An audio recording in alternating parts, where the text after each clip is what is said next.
దేశంలో ఇంధన దిగుమతులను తగ్గించడం, పర్యావరణ కాలుష్యాన్ని నియంత్రించడం, రైతులకు ఇథనాల్ ఉత్పత్తి ద్వారా అదనపు ఆదాయం కల్పించడమే లక్ష్యంగా కేంద్ర ప్రభుత్వం పెట్రోల్లో ఇథనాల్ మిశ్రమాన్ని క్రమంగా పెంచుతుంది.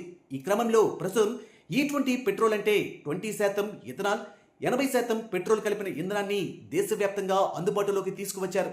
అయితే ఇటీవల సోషల్ మీడియాలో ఒక వీడియో వైరల్ అయింది. అందులో ఓ కారు ఫ్యూయల్ ఫిల్లర్ క్యాప్ చుట్టూ పెద్ద సంఖ్యలో చీమలు కనిపించాయి. దీనిని చూపిస్తూ E20 పెట్రోల్లో చెరకు నుంచి తయారయ్యే ఇథనాల్ ఉండడంతో చక్కెర అవశేషాలు మిగిలి చీమలను ఆకర్షిస్తున్నాయి అంటూ అనేక పోస్టులు వైరల్ అయ్యాయి.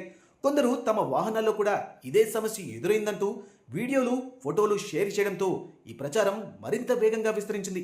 ఈ వైరల్ ప్రచారంపై భారత పెట్రోలియం కార్పొరేషన్ లిమిటెడ్ BPCL అధికారికంగా స్పందించింది. సోషల్ మీడియాలో వస్తున్న ప్రచారం పూర్తిగా అవాస్తవమని స్పష్టం చేసింది. E20లో ఉపయోగించే ఇథనాల్ అనేది ఫ్యూయల్ గ్రేడ్ అన్హైడ్రస్ ఎథనాల్ అని, ఇది పూర్తిగా శుద్ధి చేసిన ఆల్కహాల్ మాత్రమేనని తెలిపింది.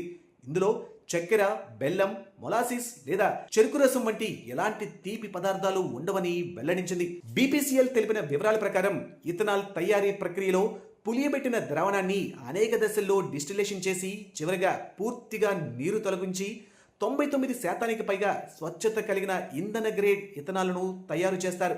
ఈ ప్రక్రియ పూర్తయ్యే సమయానికి చక్కెర అణువులు అస్సలు మిగలవు. అందువల్ల చీమలు ఆకర్షించే అవకాశం ఉండదని స్పష్టం చేసింది. ఇంకా BPCL మరో కీలక విషయం వెల్లడించింది. దేశవ్యాప్తంగా వేలాది పెట్రోల్ బంకులు, నిల్వ కేంద్రాలు, పైప్ లైన్లు, రిఫైనరీలలో రోజు కోట్ల లీటర్ల E20 ఇంధనాన్ని నిల్వ చేస్తున్నప్పటికీ చీమలు భారీగా చేరుతున్నట్లు ఒక్క అధికారిక ఫిర్యాదు కూడా నమోదు కాలేదని తెలిపింది. ఇలాంటి ఘటనలకు E20 పెట్రోల్ కారణమని చెప్పేందుకు ఎలాంటి శాస్త్రీయ ఆధారాలు లేవని పేర్కొంది. మరి వైరల్ వీడియోలో కనిపించిన చీమలు ఎందుకు వచ్చాయి? దీనిపై నిపుణులు చెప్పిన వివరణ ప్రకారం ఫ్యూయల్ ఫిల్లర్ క్యాప్ వద్ద శీతల పానీయాలు, జ్యూస్, టీ, కూల్ డ్రింక్స్ లేదా ఇతర తీపి పదార్థాలు పొరపాటున పడడం, వాహనం శుభ్రం చేయకపోవడం, ధూళి, మురికి పెరుగుపోవడం, బయట నుంచి ఆహార అవశేషాలు అంటుకోవడం వంటి కారణాల వల్ల చీమలు చేరే అవకాశం ఉంటుంది. వాటిని E20 పెట్రోల్తో నేరుగా సంబంధం పెట్టడం సరైనది కాదని చెబుతున్నారు. E20 పెట్రోల్పై మరో అపోహ కూడా సోషల్ మీడియాలో కనిపిస్తుంది. ఇథనాల్ వల్ల ఇంజిన్ దెబ్బతింటుందనే ప్రచారం కూడా జరుగుతుంది.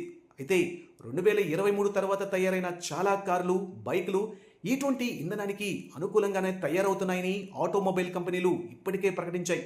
పాత వాహనాల విషయంలో మాత్రం తయారీదారు సూచనలు పాటించాలని నిపుణులు సూచిస్తున్నారు. కేంద్ర ప్రభుత్వం 2025, 2026 నాటికి దేశవ్యాప్తంగా 20% ఇథనాల్ మిశ్రమ లక్ష్యాన్ని దాదాపు చేరుకుంది. దీనివల్ల విదేశీ చమురు దిగుమతుల ఖర్చు తగ్గడం, కార్బన్ ఉద్గారాలు తగ్గడం, చెరకు రైతులకు అదనపు ఆదాయం లభించడం వంటి ప్రయోజనాలు ఉన్నాయని ప్రభుత్వం చెబుతుంది.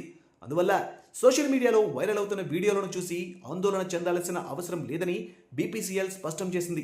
అధికారిక సమాచారం, శాస్త్రీయ ఆధారాలనే నమ్మాలని, నిర్ధారణ లేని పోస్టులను షేర్ చేయవద్దని ప్రజలకు విజ్ఞప్తి చేసింది. మొత్తానికి E20 పెట్రోల్లో చక్కెర లేదు, చీమలను ఆకర్షిస్తుందనే వాదనకు ఇప్పటివరకు ఎలాంటి శాస్త్రీయ ఆధారం లేదు. సోషల్ మీడియాలో వైరల్ అవుతున్న ప్రచారం కేవలం అపోహ మాత్రమేనని BPCL తేల్చి చెప్పింది.